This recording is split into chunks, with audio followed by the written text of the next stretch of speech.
ওই হেডার নিয়ে আজকে কথা বলবো। এই যে হেডার গুলো আছে,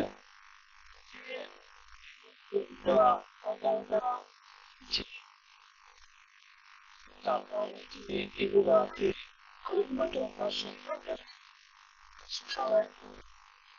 এই যে সিস্টেম গুলো আছে, এটা আমরা HTML এর কোডিং এর মাধ্যমে এটা ডিজাইন।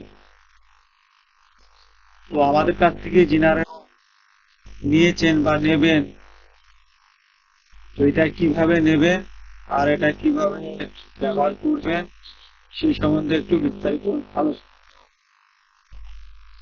তো আমাদের ওয়েবসাইটে আসবেন, আগে এরকম ওয়েবসাইট আসবে, আপনি তো এরকম দেখতে পাবেন, হোম দেখতে পাবেন।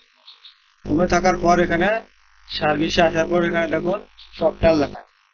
এই সফটওয়্যারে ক্লিক করার পর এই পেজটা ওপেন, এই পেজ ওপেন হওয়ার পর এখানে হেডার মেনু, হেডার মেনু দুটো আছে, দুটোর মধ্যে এখানে দেখুন লেখা আছে header, calling button, WhatsApp button, logo, marquee. মানে আপনার যে উপরে মার্কিউ হয় না, ওই মার্কিউটা মানে এই যে লেখাটা যায় উপরে, লেখাটা শুধু।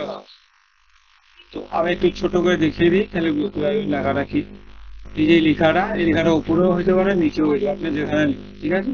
এটা নিচে এসছে, এটা উপরেও করা যায়। তো এই সফটওয়্যার আসার পর এটা যে আমি হেডার দিয়ে শুরু করছি, তো হেডার দিয়েই মানে বলছি যেটা একটা নিলেন, একটা নিয়েছেন, নেওয়ার পর আপনাকে যে ফাইলটা আপনি পাবেন, সেই ফাইলটা ঠিক কিরকম হবে সেটা আপনি আগে দেখি। এই ফাইলটা ঠিক এইরকম হবে। এটার উপর রাইট ক্লিক করার পর এক্সট্রাক্ট ফাইল করবে, এক্সট্রাক্ট ফাইল করবে। করার পর দুটো ফাইল আছে, এখানে ডবল ক্লিক করবে। ডবল ক্লিক করার পর রাইট ক্লিক করে ফের ওপেন উইথ, যে আপনার কোড এডিটর আছে, সে নোটপ্যাড হইতে পারে, নোটপ্যাড প্লাস প্লাস হইতে পারে, যে কোনো একটা নোটপ্যাড থাকলেই কোড এডিটর, যেরকম আমি একটা ব্যবহার করছি এটা, ঠিক আছে। তো এই যে এইরকম একটা সিস্টেম আছে। এই জায়গায় আপনার ব্র্যান্ডের নাম, এখানে ফোন নাম্বার আপনার, হোয়াটসঅ্যাপ নাম্বার আপনার, এগুলো সব আপনি যেগুলো যেগুলো চেঞ্জ করবেন আপনাকে সেগুলো চেঞ্জ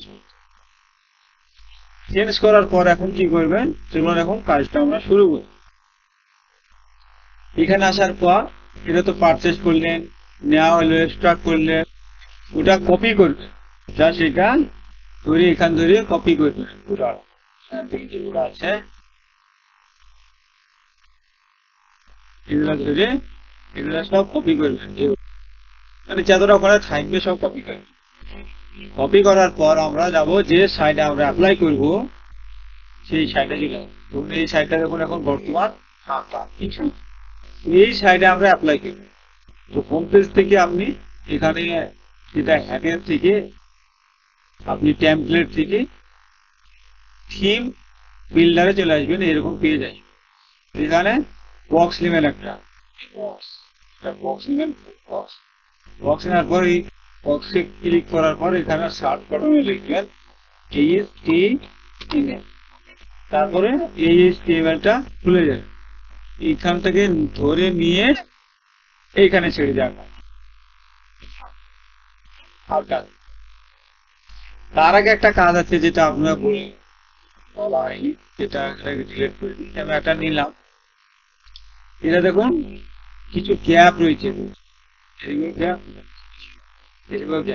এইটাকে কি করবে, এখানে ধরে এই যে আছে টেক্সটের জায়গায় ফুল উইথ করে। এক্ষেত্রে সকলেই ফুল উইথ নিতে চায় না, কাস্টম করেও নিতে পারে অনেকজনা। তো আমি ফুল উইথই দেখালাম, যেহেতু এটা হেডার। তারপরে এখানে প্লাস, এখানে ক্লিক করার পর এখানে HTML লিখবো, আমাদের এটা চলে আসবে। এখানে এসে তারপরে মধ্যস্থলে করে ছেড়ে দেওয়ার পর যে কোডগুলা কপি করেছেন সেইগুলা জাস্ট এখানে এসে পেস্ট করে, এতটুকু কাজ। আপনি তো কোড এডিটর থেকে ঠিক করে নিয়ে এসেছেন, আর এখানে কোনো কাজ নাই। এই যে হাইলাইটটা হয়েছে যেটা, সেখানে আপনি যা সার্ভিস দিবেন সেটাও লিখতে হবে, বা এখানে শুধু চেঞ্জ করতে পারেন, অসুবিধা নেই, চেঞ্জ করা যায়। আপনাকে দেখায় যে হোম আছে, ওই ডিজাইন আছে, সব এখানে লেখা আছে, যেগুলো যেগুলো চেঞ্জ হোম, ওই design, contact us, about us, এগুলো সব ঠিক আছে, অন্য আবার এখান থেকেও চেঞ্জ করতে পারেন। তারপরে কি করবেন, পাবলিশ হয়ে গেল। এখন আমরা এটা রিফ্রেশ, এখন কিছু নেই, রিফ্রেশ দেওয়ার পর এই কাজটা আমাদের এখানে মোটামুটি আমাদের একটা ধাপ কমপ্লিট হলো, হেডার একটা। তো এই কোডিং যদি নিতে চান আমার সঙ্গে কন্ট্যাক্ট করবেন। খুব অল্প দেখলেন তো কি দাম দেওয়া আছে, সেই দামের ভিতরে আমি প্রোভাইড করব। এছাড়াও যে ধরনের কোডিং আপনি নিতে চান আপনি স্টেপ বলবেন, আমার ধরনের এখানে অনেক ধরনের, এখানে আমরা আমাদের কোডিং আছে, সব ধরনের কোডিং পেয়ে যাবেন। তো বুঝতে পারলেন কিভাবে এটা করতে হয়। পরবর্তী ভিডিওতে দেখব তার ধাপ স্লাইডার কিভাবে আমরা কোডিং এর মাধ্যমে বিভিন্ন প্রকারের সার্ভিস দেওয়ার। তো ভিডিওটি ভালো লাগলে লাইক শেয়ার করতে ভুলবেন না।